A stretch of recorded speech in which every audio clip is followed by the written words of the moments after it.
शिकायला जाऊ ज्ञानाचे दीप मनात पेटू, शाळेत रोज शिकायला जाऊ ज्ञानाचे दीप मनात पेटू, पुस्तकातून नवी दिशा घेऊ, मेहनतीने स्वप्न पूर्ण करू, शिष्यवृत्ती देई आधार, गरिबांना होतो व्यवहार। नमस्कार, माझे नाव अपर्णा सुजित बटगिरे, मी एज्युक्रेट वर्ल्ड स्कूलची विद्यार्थी आहे। मी कक्षा 3री मध्ये शिकत आहे। आज मी तुमच्या समोर पुन्हा एकदा विचार मांडते। शासनाची शिष्यवृत्ती योजना व अंमलबजावणी। शिक्षण हे देशाच्या विकासाचा पाया आहे। शिक्षणाशिवाय प्रगती नाही, कारण शिकलेला माणूस समाजाचा प्रकाश असतो। शिक्षणाने माणूस विचार करायला शिकतो आणि विचाराने माणूस समाज बदलतो आणि देशाची प्रगती होते। शिक्षण हे एक संपत्ती आहे आणि शिष्यवृत्ती त्या संपत्तीकडे जाण्याचा मार्ग आहे। म्हणजेच शिष्यवृत्ती योजना ही एक प्रेरणा आहे। तर मग जर देशाच्या विकासाचा पाया जर घसरला तर देशाची प्रगती होईल का? या विचाराने भारत सरकारच्या राज्य आणि केंद्र शासनाकडून या शिष्यवृत्ती योजना दिल्या जातात। तर मग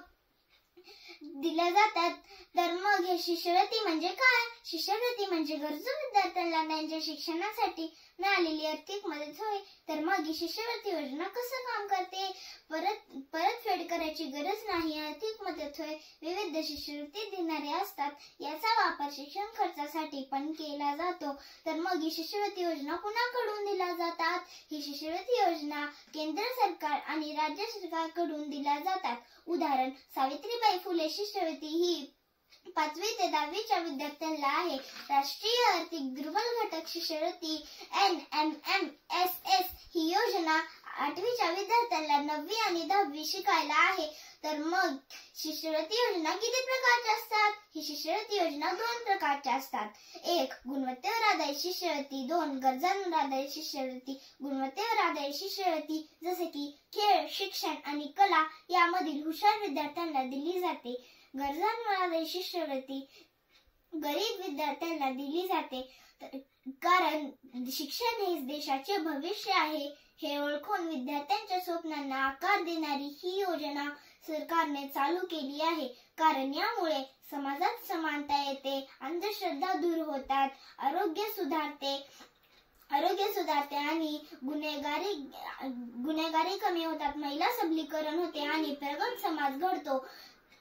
तर कोणतेही गरीब विद्यार्थी शिक्षणापासून दूर राहू नये, हुशार विद्यार्थ्यांना पण प्रोत्साहन मिळते। गरीब विद्यार्थ्यांना त्यांचे शिक्षण चालू ठेवता यावे, त्या मुलांचे शिक्षण बंद पडू नये।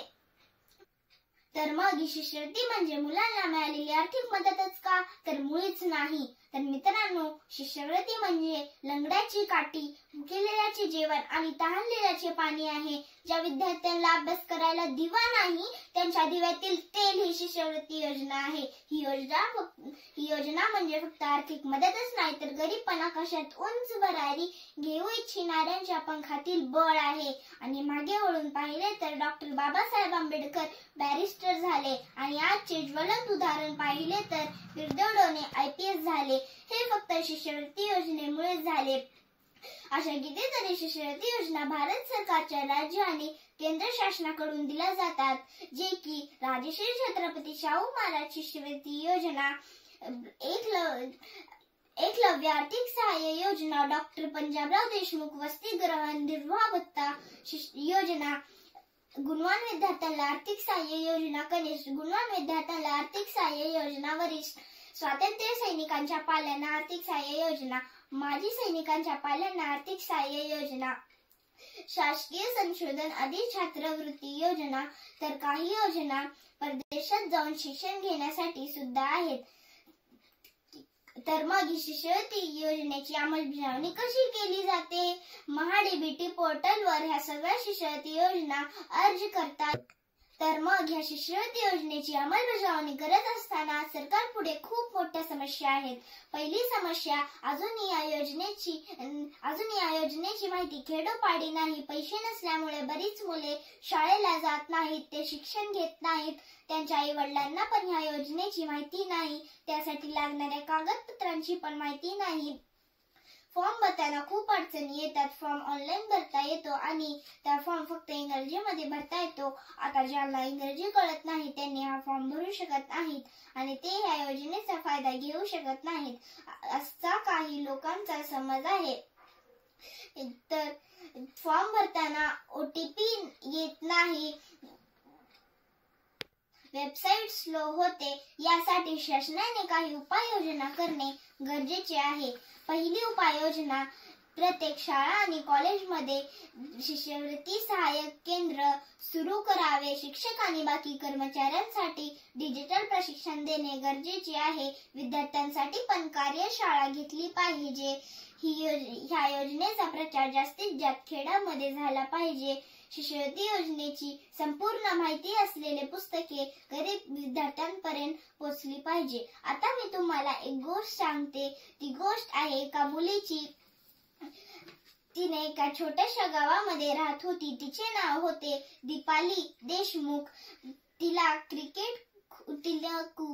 गरीब होती. तिला क्रिकेट खेळायला खूप आवडत होते, पण गावातील लोकांना मुलींना क्रिकेट खेळणे आवडत नव्हते.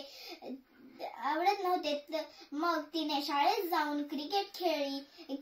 मग ती शाळेत जाऊन क्रिकेट खेळत होती. तर मग असेच खेळत खेळत तिला स्पोर्ट्स स्कॉलरशिप भेटली आणि ते पुण्याच्या एका मोठ्या शाळेमध्ये तिला ऍडमिशन भेटले. तिथे तिने आपले शिक्षण आणि खेळ संपवले आणि आज ती मुलींना क्रिकेट शिकवते. अशा कितीतरी शिष्यवृत्ती योजना आहेत ज्यांचा लाभ घेऊन आज गरीब विद्यार्थी doctor, engineer, IAS officer, IPS, collector झालेले आपल्याला दिसत आहेत. शिष्यवृत्ती आली घरी, आनंद झाला भारी. पुस्तकातून उमलली ज्ञान फुलांची वारी. अभ्यास माझा साथीदार, मेहनत माझी शान. शिक्षण आणि शिष्यवृत्तीने उजळला भारत महान. धन्यवाद. जय हिंद, जय भारत.